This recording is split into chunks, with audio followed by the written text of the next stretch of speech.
Capítulo 13. Espero, minha cara, disse Mr. Bennet para a esposa, ao se sentarem à mesa para a primeira refeição da manhã. Espero que você tenha encomendado um bom jantar para hoje à noite, porque estou esperando uma visita. A quem se refere você, meu caro? Não sei de ninguém que pudesse aparecer a não ser Charlotte Lucas, que pode chegar casualmente.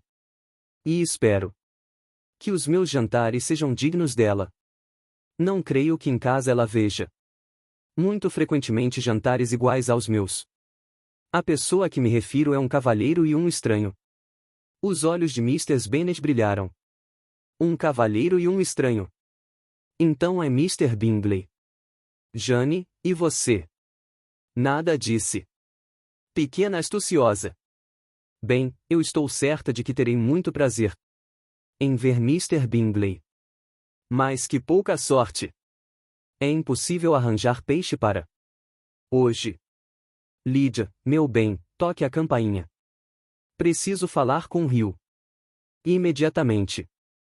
Não é Mr. Bingley, disse Mr. Bennet.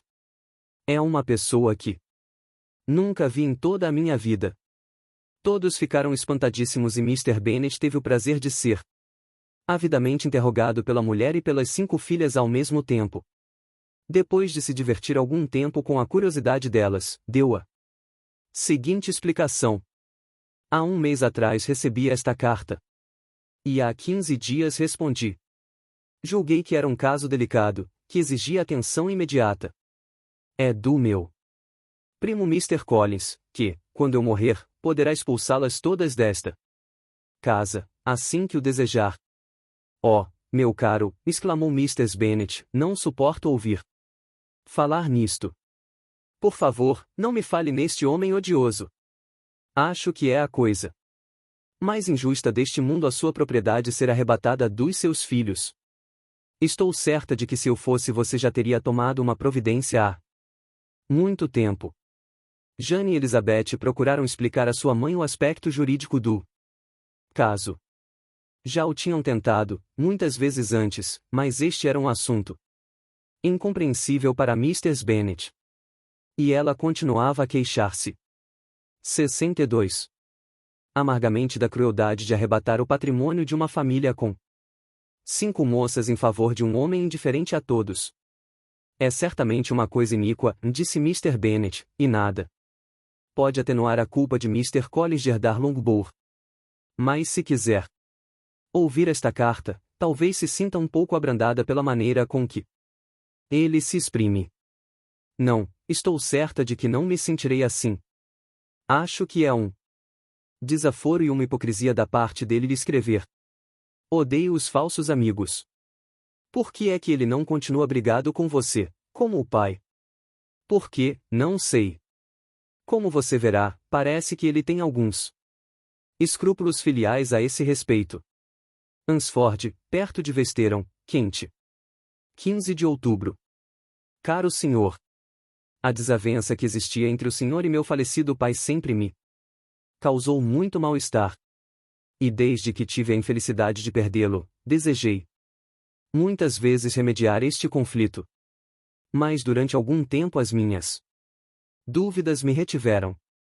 Temia que fosse desrespeitoso para com a memória do meu pai estar de bem com uma pessoa de quem ele sempre se manteve afastado. Está vendo, Mrs. Bennet? Cheguei agora comigo mesmo a uma decisão sobre o assunto, pois, tendo recebido ordens durante a Páscoa, tive a felicidade de ser distinguido com a proteção de Lady Catherine de Bourgh, viúva de Sir Louis de Bourgh, cuja largueza e generosidade me escolheram para preencher a importante reitoria daquela paróquia, onde me esforçarei por me conduzir sempre com o maior respeito para com Sua Excelência Lady Catherine, e onde estarei sempre preparado para cumprir os ritos e cerimônias da Igreja da Inglaterra. Além disso, como clérigo, sinto que me incumbe o dever de promover e lançar as bênçãos da paz sobre todas as famílias sobre as quais possa se estender a minha influência. E por este motivo espero que a minha presente oferta de boa vontade seja altamente louvável. E que as circunstâncias que me tornam o herdeiro mais próximo das terras de Longbourn não o conduzam a rejeitar o ramo de oliveira que lhe ofereço. Não posso deixar de me afligir com uma situação que me obriga a prejudicar as suas estimáveis filhas. Peço que aceitem as minhas desculpas e asseguro-lhe que estou pronto a conceder-lhe todas as possíveis reparações. Mas deste assunto tratarei depois. Se o senhor não fizer objeção a receber-me em sua casa, proponho-me a satisfação de lhe fazer uma visita, na 63. Segunda-feira, 18 de novembro, às 4 horas. E tomarei provavelmente a liberdade de abusar da sua hospitalidade até o sábado próximo, coisa que posso fazer sem inconveniência, pois Lady Catherine não faz nenhuma objeção à minha ausência ocasional num domingo, contanto que outro possa me substituir nos deveres daquele dia. Com os meus respeitosos cumprimentos a sua esposa e filhas, subscrevo-me, seu atencioso amigo, William Collins. Às 4 horas, portanto, poderemos esperar a visita desse cavalheiro pacífico, disse Mr. Bennet, dobrando a carta. Ele parece ser um rapaz consciencioso e polido.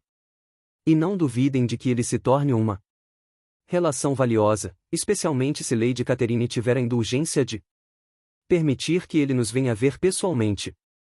O que diz a respeito das meninas parece sensato, e se ele está disposto a oferecer-lhes reparação, não lhe servirei de empecilho. Embora seja difícil adivinhar de que maneira ele tenciona fazer o que diz, falou Jane, o seu desejo é certamente louvável. O que mais surpreendeu Elizabeth foi a extraordinária deferência que ele manifestava por Lady Catherine e a sua louvável intenção de casar, crismar e sepultar os seus paroquianos, em qualquer ocasião em que isto fosse necessário. Ele deve ser uma raridade, disse Elizabeth. Não consigo formar uma ideia a seu respeito. O estilo dele é muito pomposo e acho estranho que se desculpe por ser o herdeiro mais próximo. Que culpa lhe cabe nisto? Acha que pode ser um sujeito sensato, papai? Não, meu bem, acho que não.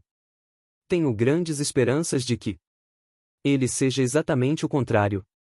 Há um misto de servilidade e de prosápia na carta, que promete muita coisa. Estou impaciente para conhecê-lo. Quanto à composição, disse Mary, a carta não me parece muito deficiente. A ideia do ramo de oliveira talvez não seja muito nova, mas acho que ele a exprimiu bem. Quanto a Catherine e a Lídia, nem a carta nem o autor lhes pareceram ter o menor interesse. Era praticamente impossível que o primo aparecesse num uniforme vermelho. E havia já algumas semanas que não encontravam nenhum prazer senão na companhia de homens que se vestissem daquela cor. Quanto a Mrs. Bennet, a carta de Mr. Collins tinha abrandado em parte 64. A sua má vontade. E ela se preparou para recebê-lo com uma distinção que assombrou o marido e as filhas. Mr. Collins chegou pontualmente e foi recebido muito amavelmente por toda a família. Mr. Bennet, aliás, pouco falou, mas as senhoras foram mais comunicativas e Mr. Collins mostrou que não tinha necessidade de encorajamentos e não estava absolutamente disposto a ficar calado. Era um rapaz alto e encorpado, de 25 anos de idade. Tinha um ar grave e imponente e maneiras cerimoniosas.